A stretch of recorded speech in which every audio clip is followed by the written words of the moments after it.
Hey folks, this is Tracy with Scrappy's Rustics. In this video, I'm going to show you how to take an ordinary thing you would throw in the trash and turn it into this cool looking kind of crockery style little jar here. Whoa, look at that spin. So I had painted this salsa jar with black chalk paint a long time ago and just sat in my stash. I have a confession here, during our paid subscription group, I was using the olive crest mold to make that label there and impress the number 5 with the letterpress.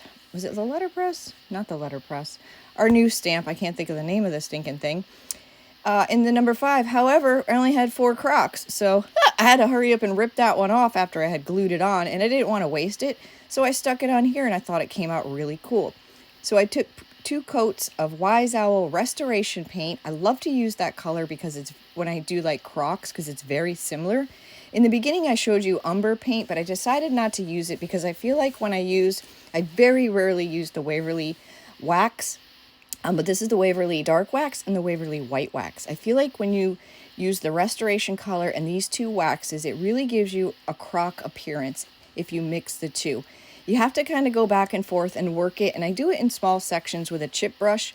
I usually go in with the dark first, but you see I have them mixed in the bowl. By the end of this, they're kind of mixed together, but you put the dark on and then go over with the white. It just kind of knocks it down a little, and then the paper towel, kind of mends it all in together. I always start on the bottom of my pieces because, it's a little unnerving, putting dark or doing whatever on your nice painted piece and you're just not sure. But I always start on the bottom so I kind of get a feel of what I'm doing and how much I want to put on there.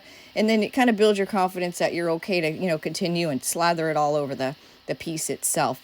So I'm just going back and forth with the dark and the white. Like, as you can see clearly here, when you put the white on, it just really knocks that darkness down, and it gives it variations of texture. So it looks like there's a lot of texture on this piece when there's really not.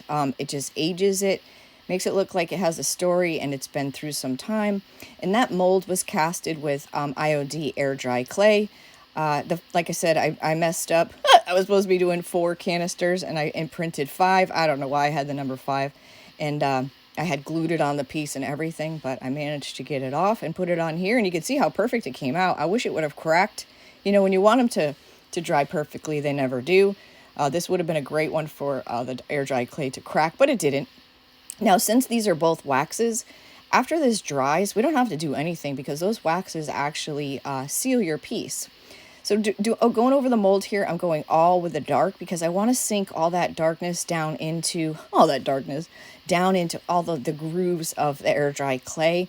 It just gives it that real nice old look. And then we're going to go over it with the white and kind of go back and forth to get it to kind of match the rest of it, but yet leaving the dark in all the nooks, the crannies of this part.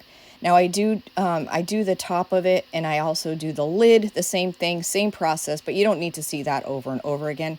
So there's our piece, and I just let it dry, and it's awesome. Thank you so much for watching. Subscribe, follow, share, like, do all the things, and I hope this inspires you to maybe try a piece like this for yourself. Thank you so much for watching.